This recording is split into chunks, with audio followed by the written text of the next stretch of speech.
24th property exhibition centre में 12 से 15 तारीख तक चला प्रॉपर्टी एग्जीबिशन 15 तारीख की शाम बहुत ही खूबसूरत और यादगार अंदाज में संपन्न हुआ। 4 दिनों तक चले इस भव्य आयोजन के समापन के मौके पर पूरा माहौल उत्साह और खुशियों से भरा नजर आया।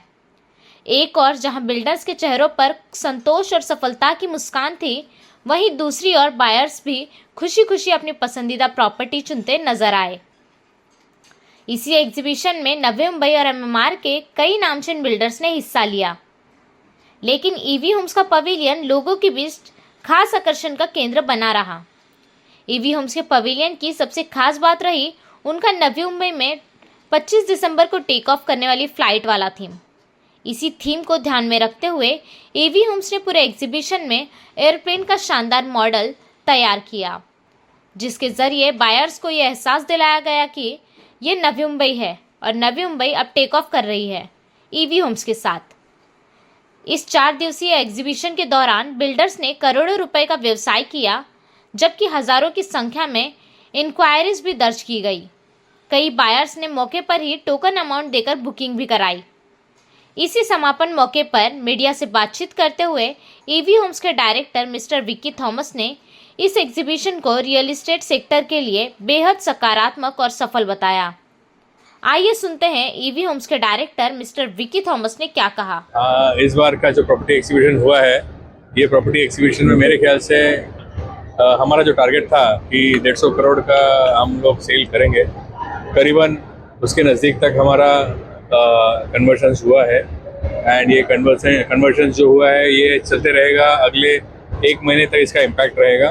तो मेरे हिसाब से हमने जो टारगेट रखा था, जो हमने यहाँ पे एक्सपेंस किया है, ये जो हमारा जो रन रेट था, एक बहुत बड़ा रिस्क लेके हमने किया था, ये सोच के कि इसका कवर होएगा और ये उसी के पास पहुँचते हुए दिख रहा है। तो आई एम वेरी हैप्पी कि हमने एक मुहिम की थी कि नवी मुंबई को हमको वर्ल्ड मैप पे लाना है, साथ ही साथ हमारा काम भी हो जाए, लेकिन विद गॉड्स ग्रेस हमारा काम भी हो चुका है रियली।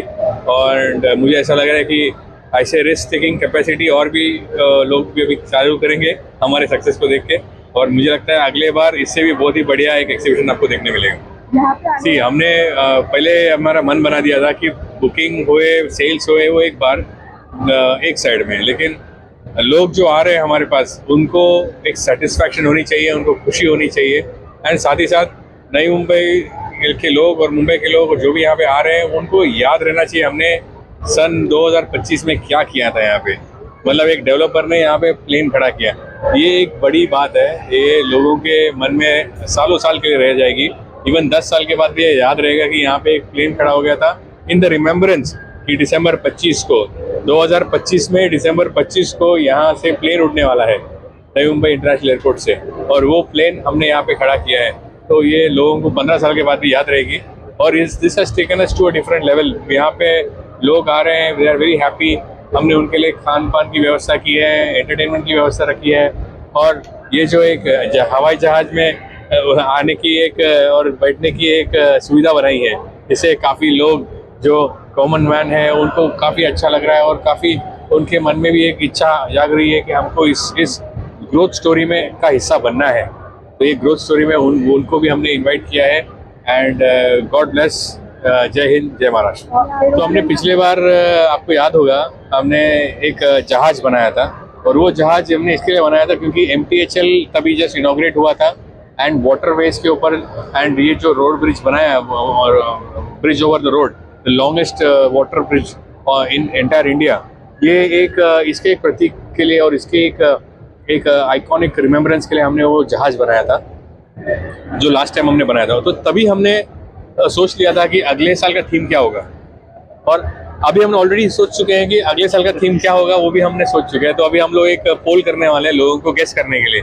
जो सही गेस करेगा उसको हम लोग गिफ्ट देंगे कि अगले साल का हम क्या करने वाले हैं। लोगों को बोलेंगे कि गेस करो और हमको बताओ, उससे हमको भी थोड़ी आइडियाज आ जाएंगे क्या करना चाहिए। तो ये तभी से हमने इसकी नींव रखी थी कि हम इस बार कुछ ऐसा करेंगे जो यहाँ के एयरपोर्ट के और ये इंटरनेशनल एयरपोर्ट का एक प्रतीक होगा। तो वो टाइम से हमने सोचा था कि हमको प्लेन बनाना है, तो किस तरीके से बनेगा उसकी प्लानिंग वगैरह हमने डिस्प्ले की थी। मेरे घर में रात भर हम लोग बैठते थे, हमारे डिजाइनर्स, हम सब लोग बैठ के सोचते थे कि हम लोग किस तरीके से इसको डिजाइन करें, जिसके कम से कम 100 के ऊपर 3D रेंडर्स बनाए, इसके बाद में इसको किस तरीके से हम लोग एक्सिक्यूट करें, स्टील में, फैब्रिकेशन में, प्लाई में, वुड में, प्लास्टिक में, फाइबर में, ये सब हमने सोच के, जैसे कि एक प्रॉपर प्लेन बनाते हैं वैसे ही हमने इसको सोच के बनाया। इतना है कि हमने 4 दिन में बनाया ये एक बहुत बड़ी बात है। 4 दिन के अंदर हमने ये प्लेन खड़ा किया यहाँ पे, और इसी से हमारी स्पीड ऑफ एक्सिक्यूशन भी आपको समझ जाएगी हम कितना फास्ट काम करते हैं। बहुत ज्यादा खुशी महसूस हो रहा है कि ये आज चौथा दिन है, आज भी यहाँ पे इतना सारा फुटफॉल है, लोग इतने उत्सुक हैं यहाँ पे आने के लिए। मुझे लोग यूएस से और दुबई से भी फोन कर रहे हैं ये बोल के, भाई तूने जहाज कैसे अंदर ले लिया, इतने बड़े सिडको एक्सिबिशन सेंटर के अंदर में जहाज ले लिया, अंदर कैसे क्या किया, उनको वीडियो पहुंची नहीं थी, तब अभी जाके उनको समझ गया कि ये तो बनाया हुआ है यहाँ पे।